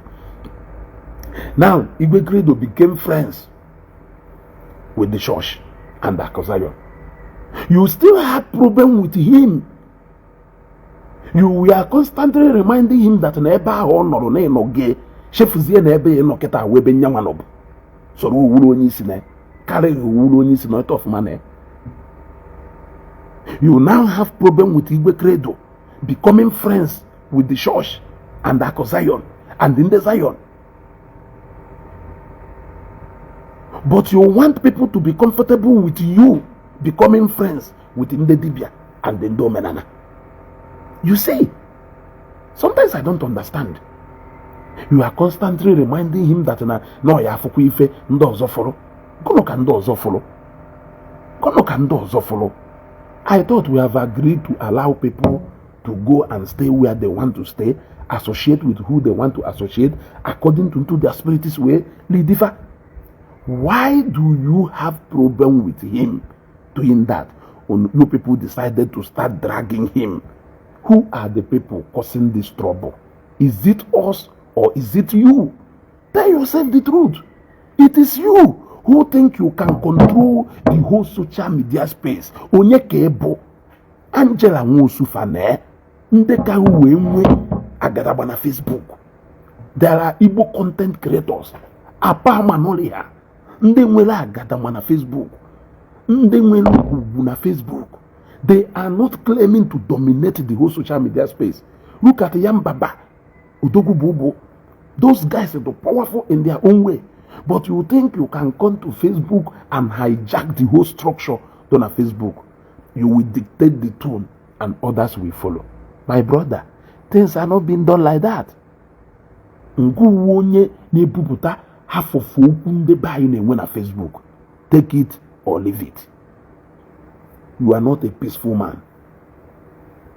You are not a peaceful man, and you have never been a peaceful man. If you want to start living your life as a peaceful man now, you have to do what we call proper restitution. Restitution in the sense that everybody must have to be inclusive. You now want to turn your wedding as a tool of division among Igbos. That is why in the West, everything about you is all about saga. Even wedding on those look at the wedding executive mechalo don obere gugugugu na kpolo onwe imechakwa na nke echokwa ya wedding ya ka eji we ndị Igbo wezigbo mmadụ na ndị Igbo wajọ mmadụ. Is that what you are trying to tell me? Wedding ya kita ka eji kwazima onye ọ na-abịa ho wedding ya wajọ mmadụ, onye ọ na-abịa wezigbo mmadụ. Ibidokwa apology chọkwa ka ekokọsịwakwa ndị mmadụ isi ọnụ. Kedu ndị obi onugbu ahụ? Is it me or is it you? Leave ndị ụka alone. Jpac so n'onye na spark ọpụ ọgụ ụka omenala obi ụka omenala oge ọ na ndị ụka ndị kpọrọ onwe ha ndị ụka. What of ngụnwa? Are you reflecting the life of a true Christian? You are not a peaceful man. You can never be in a peaceful environment or in a peaceful atmosphere. That part of the scripture that says, be at peace with all men. Are you practicing it? I am asking you. Are you practicing it? You are not a man of peace. Obagala with onyenu, obagala with onyana, obagala with onyenu, obagala with onyenu. WhatsApp group e born in on. Open no kake ya da koso eba.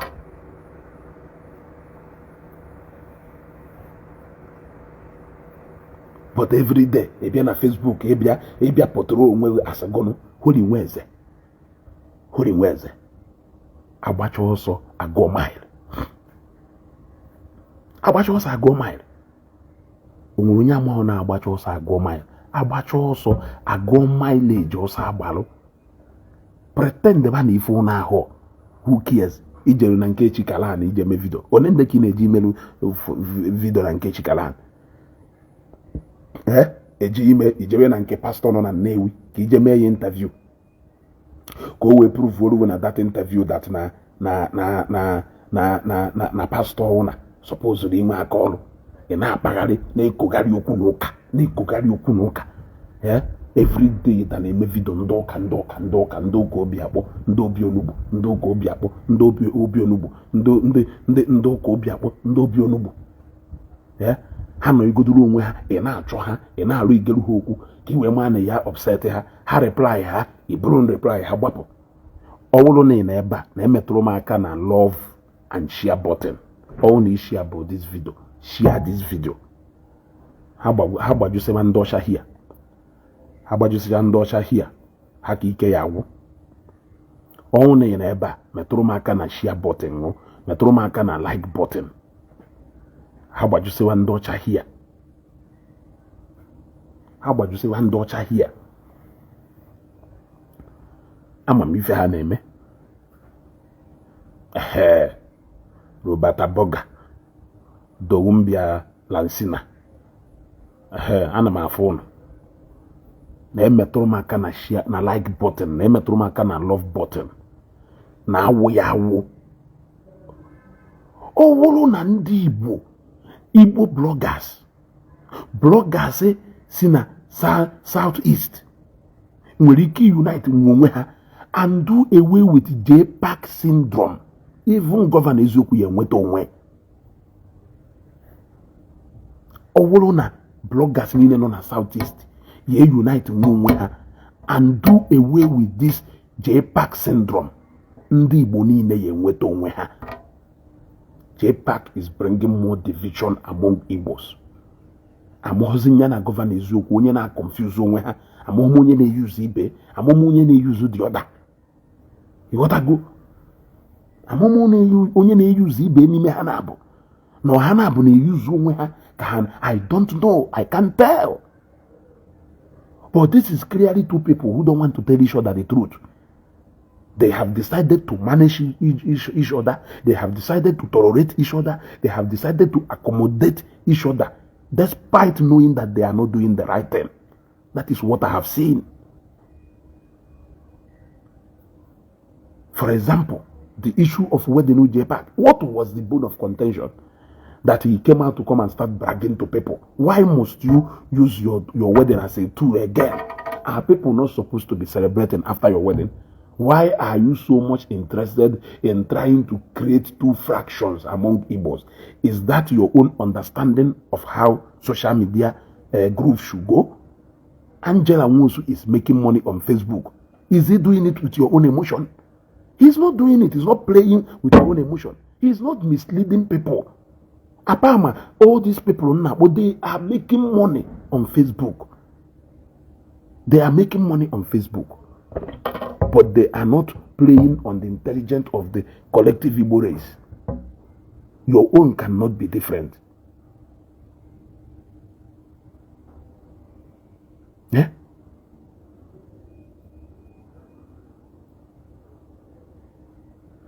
I thought you started speaking for Zion because you know that that people were oppressing them, that you knew that people were. So all those things you could then. All those things you could then. It wasn't you talking. Who is writing the script that you are playing out now? So all those things you could then. broadcasting in email then with it on thousands of views, thousands of comments. So all those people are actually commenting in a script they play. So what assurance are you giving to people who are listening to you now, who are following you now? What assurance do they have that tomorrow you will not still change and tell them that no they do to and they do to when they manipulate you, not how they mislead you, not they deceive you, since say we know what you are doing. We know what you are doing. You are not a man of peace. You are not a man of peace, and you cannot claim to be a man of peace. If you don't have it, you cannot claim to have it. If you don't have it, you cannot claim to have it. You claim that you are appreciating Obodofa. Nafabia, your wedding. Isn't that what you are saying? What you are doing? Let's say now, Namuwa ways you go. Can we mention it? Will you come? You will not come. You will not come. You even said it clearly. They invite Habiana. You even told the credo openly that you should not come to your wedding. That will not be a wedding. Nande bouncers, nandami. Look at you. Look at you. Appreciating and apologizing to Ndi Mejolo because Nafabia your wedding. But this is you telling somebody, let us even presume that Nonya Mejolo, let us assume that Nonya Mejolo, you are telling that person in advance that he should not near your wedding hall. No, so when you make gombody, we be with the mother, Nandami and the bouncers, you throw you out. Would he lay Gwezegon? You got to go. If you don't have peace, you cannot claim to give peace. If you don't have peace, you cannot claim to give peace. People came out to talk about how Jpac's wedding showed unity, showed that if I name on Facebook, not real, that you should not. Are you saying that people should stop believing content creators? Why are they following them if they can't believe in what they are saying? I am asking you. That is why I always say, put a disclaimer if you are acting so that people will know how to throw in that sense of judgment. Put a disclaimer so that people will know that this is not real. And if that thing is not real, at the end of the day, tell people that this is acting. Do that. You cannot come out to start telling people, you are following content creators. But those people followed that person because they believed in him. They believed in his sense of judgment. They believed that in his analysis about issues. So now you are telling them that they are wrong, that they are not okay by believing in that person. Because when that person is aggrieved, they mourn with him. When that person is happy, they celebrate with him. When that person have issue on their hands, they come out to join their forces with him. So you are now telling them that all these things that they have been doing all this while, that they are acting based on false alarm. I hear. You are now telling them, look at how people united during Jpac's wedding. That it should teach them a lesson. Which lesson should it teach them? Those guys were the one who were deceiving their followers. I don't have any intention of doing that tomorrow. I don't have any intention of doing that tomorrow. I cannot even do that tomorrow. So you know. So whatever thing you see me doing is real. It is real. Even this broadcast I am making, it is real. Yes, it is real. So Ngoma actually just when they GMO and they will come to Facebook to come and brag about it. Continue. Continue. Ngwa chori biane sunde yeji emotions and feelings who were. What did I say? Continue. Continue doing that. They tell you that have you seen how all of them came together despite the problem they have with Jpac? They all came down because he went behind to go and beg all of them. Mando will act in Gamel just for them to come to his wedding and give him money. Nkenge a lot of people mislead buy another person. And they may hand I am mutanguke. Even why you know on Facebook, I am mudu muma, no muke kono shock. I do proud of them. Behaving like women. Behaving like women. Pretending to be who they are not. Yeah? Pretending to be who they are not.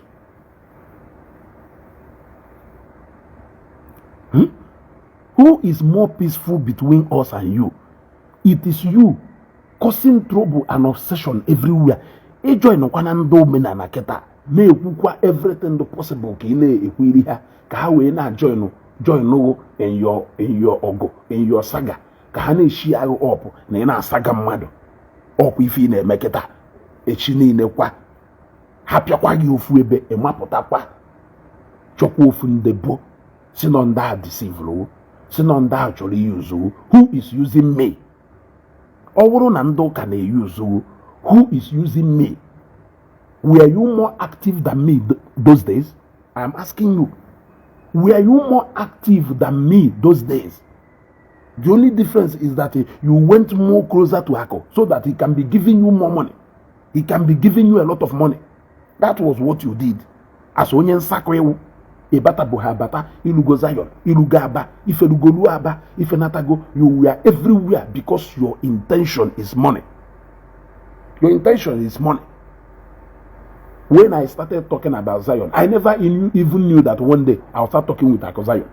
I never knew. So when it happened, I took it as one of those things. Yes.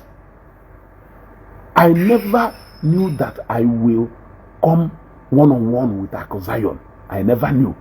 It wasn't part of my plan. It wasn't even anywhere along the plan that one day I will sit one-on-one with Akwa Zion. It wasn't part of the plan. Ojoso bata. Because I wasn't expecting anybody to share me up. And that is the truth. So, Owolo Nandoka ne use you allowed yourself to be used by Ndoka. The question I am asking, who is using me and Dijowa? And this act of always telling people, I ask you, keli even follow Ndozo yafu? Like, keli even follow Ndozo yafu? I did not go in there with the intention of going to there. So, kerife de file. Ishe na mafu.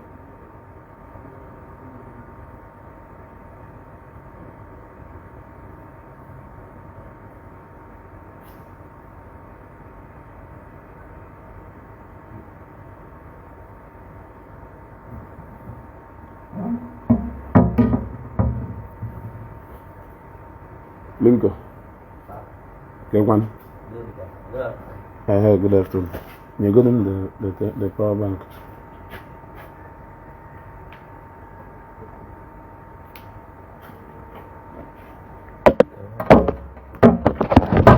You're good to go with millions. I don't know, program the other side and on never.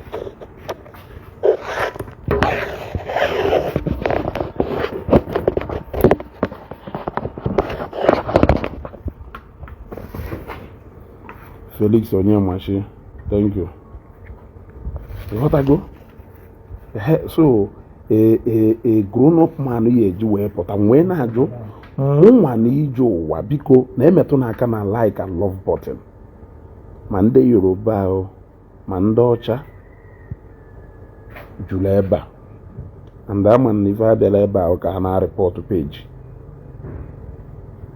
So they click in a like and love button. So also now walk defa. By ye who knows I'm a chagon now.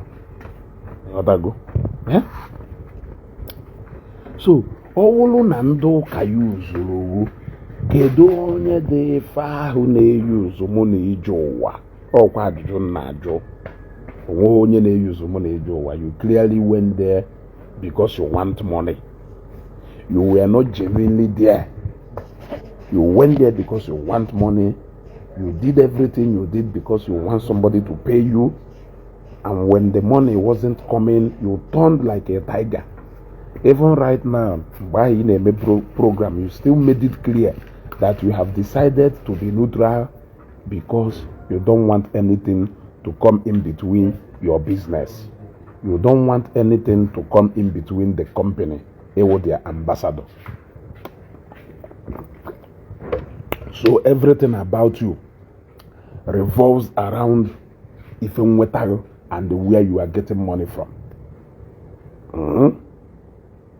Everything about you revolves around Ifenwetayo, Ifenweta, the money you will get. You can never do something without expecting something in return. You can never do something without expecting something in return. It is very bad. You will never stop apologizing. You will still apologize to so many people more. Because even where you are right now, you are still not acting your own script. You are still acting other people's script. So you are creating more room for more apology. Why can't you start today by speaking about what you believe in? So that when you apologize tomorrow, you will apologize based on the decision you took yourself. Like even neku, man even na gwa weziokwu, even na gwa weziokwu ko broadcast wonu ine kita awo ko we support on the kande otu Matthias we bia na akoro aka, kande otu Matthias we bia na akoro aka, ka ha bia na akoro aka echi niile echokwa ofu ndebo se esekwa no nda mi esekwa no nda use. How can you use Jpac? Onye ka ewu n'ụwa use Jpac? I can tell you categorically clear that nobody can use Jpac. Instead, all Jpac be used. Often if I hope that use I walk or buffalo, collier. Nobody can use him. Yes. Nobody can use him. Chikalan weighs the wine. Akwa okuko weighs the wine. Oh, dibia. Mmụọ mmiri afụrụ anya wudibia. Obere ịda kolokolo wudibia. He celebrated them more than other guests at that wedding. Why was he doing that? He was doing that only to see if he can spark up reaction from those Christians. From Christians. He was doing it just to spark up reaction from Christians. But Akwa, I know, went to his wedding because Nayana Jpac and nothing more. Akwa sometimes is not even more of a controversial person. It's only people like Jpac who always drag him into controversy. But he is not much of a controversial person. It is the same thing now. Okuno kaya enwe udo ano in peace with men. Koji weje lapata nwanyi kololo bita. Onya koji weje lapata nwanyi kololo bitas. Nwanyi awe pota we funa ndị mmadụ nwụrụ yeye pro papa nwanyi gbafuo. Nwanyi gbafuo. Mana inyo egba ye draw. No honya who the hand they do behind that. Enwi iya hebo. Enwi no honya waka do behind the actions of that Mwani Kololo Bitters. We all know the hand and the face to behind that. Also, if I call on a WhatsApp group, I'm home because that guy is happy. Sometimes the kind of life that guy may be, I'm not that guy is happy in this life. Cho ina forward WhatsApp voice note ndị mmadụ batana onwe group ya nọ na atrust no mmadụ na mmadụ nọ na. You must go and try to cause confusion between one person or the other. Epota you present you as a peaceful man. You want to be at peace for the sake of your business. You said it. It is all about your business. It is all about your business. Yeah? It is all about your business. Even if you another person will keep potentially make a post about somebody, Jpac behind it. He cannot hide. We even see him through people. Or he promise you page grow if he deceive upcoming content creators. Hey, when they misbehave. According to if age when they deceive upcoming content creators, they will deceive when they art. Now you promote to page you. The moment you start doing things out of who you are, before you know it, and just like if I'm somebody there be also.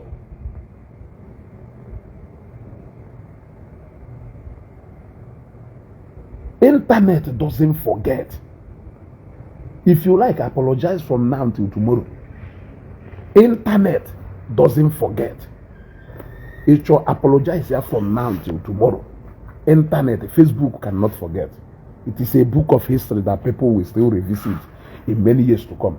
Even when you delete your page, people have downloaded that picture, videos, they have posted it in different platforms. So people can never forget. So that you will not go as a team telling people that na woki be use.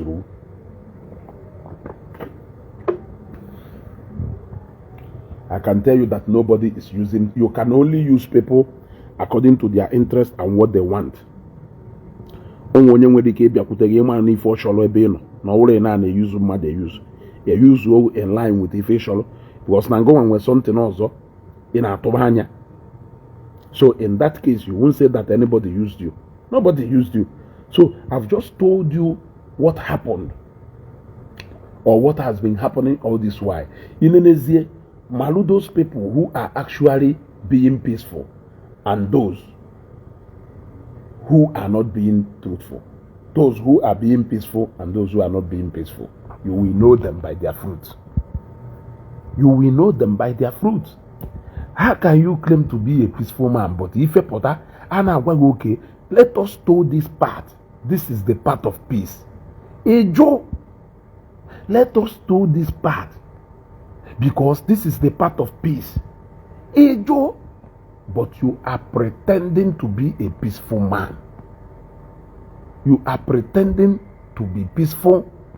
You are pretending that an Edo biased. But your actions speak otherwise. I think I will be ending this broadcast here.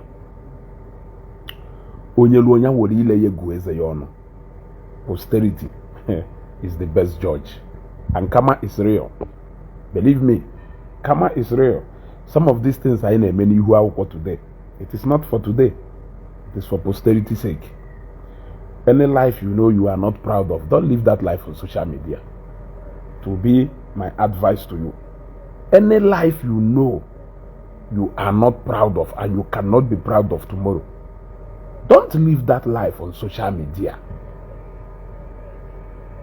As I'm gonna hammer Latin, ask go.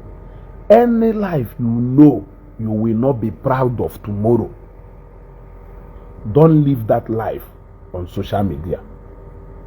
Anything you know you will not be proud of defending on Facebook tomorrow, do not do that on Facebook. Anything you know that you will start blaming people.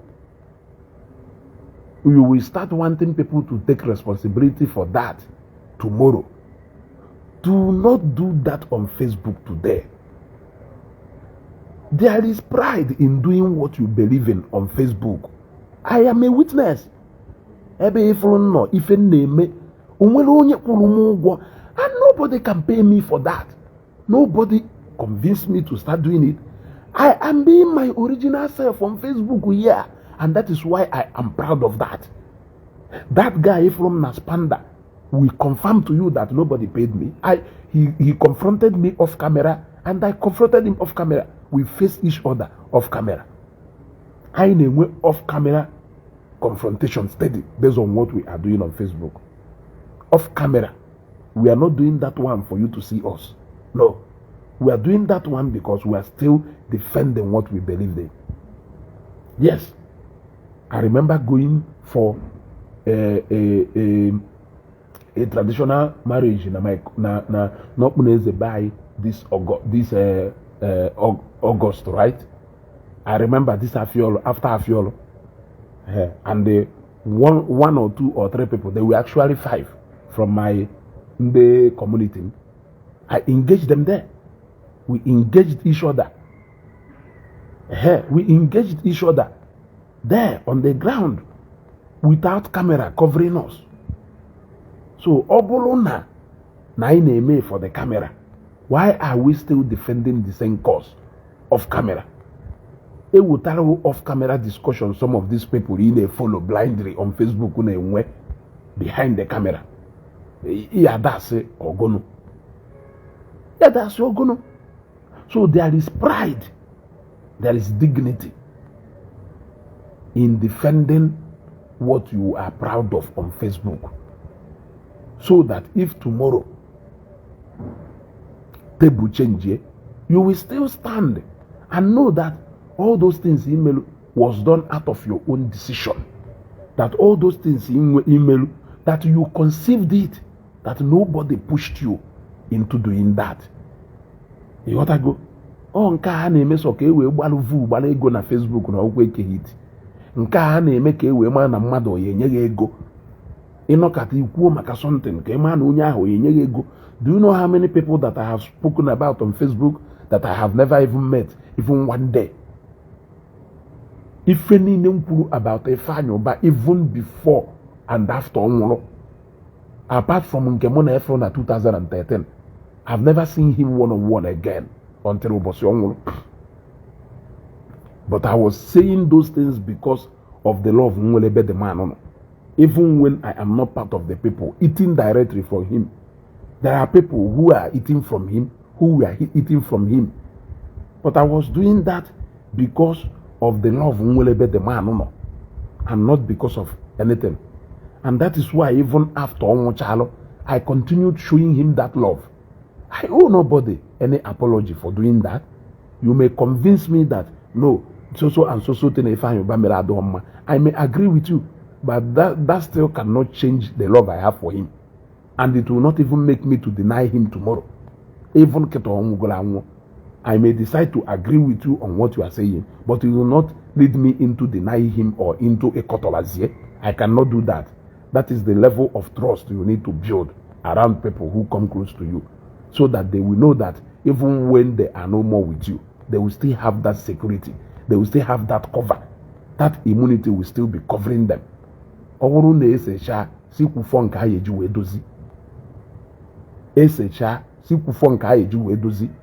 Si ekwufusizi n'okwu niile ekwufusi, a na-ekwufusizi okwu too much na Facebook among Igbo men. Ụmụ nwoke Igbo na-akụzi asịrị, nwanyị na ụmụ nwanyị sọpụzụrụ ide eme nọzi na-enene. Nkwucha ahụ iche ikweta ịchọghị ikweta, bịakwa gbaa kamera, ike ahụ nwee na ji, nke ahụ wofe ife mma agbaghị. Ịchọ ka mụ na bido n'ụtụtụ kwugide ka chi ji, adị m 100% ready for you. Ngo ya agba ọsọ.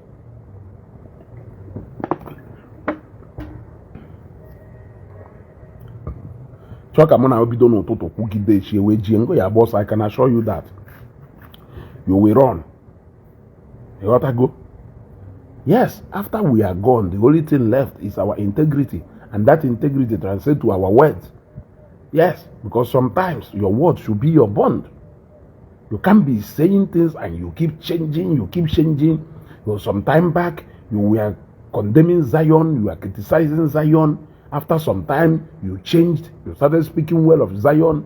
After another time, you changed again, you started speaking bad of them. Who are you dragging in all this?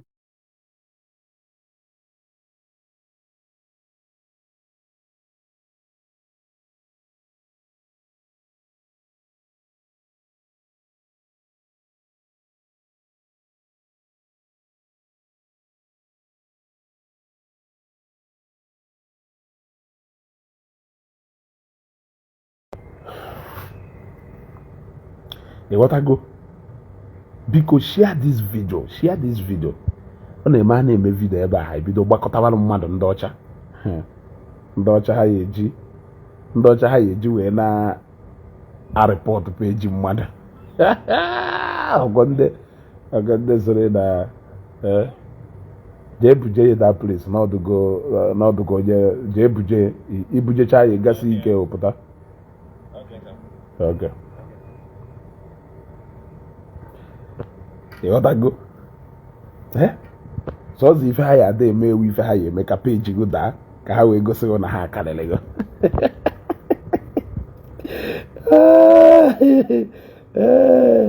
sọọsọ ife ha ya ada eme ewu ife peji ya eji wee daa ka ha wee gosi na ha akarịrị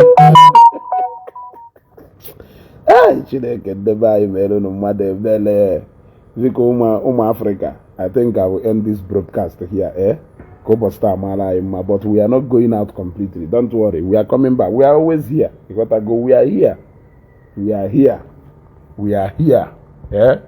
Zion will move. We stand regardless, because we know that na ebe aka amụela anyị. You gotta get back amụela anyị. Hapụzienụ ndị chọrọ ka ha bịa zara afa wee gbalụ followers. You gotta go. We know them. Ụfọdụ na-achọ kọntaktị, ụfọdụ na-achọ ego. Ọgwọ na ya achọghị ego, na ya achọ kọntaktị. But ka ọ dọba daalụ.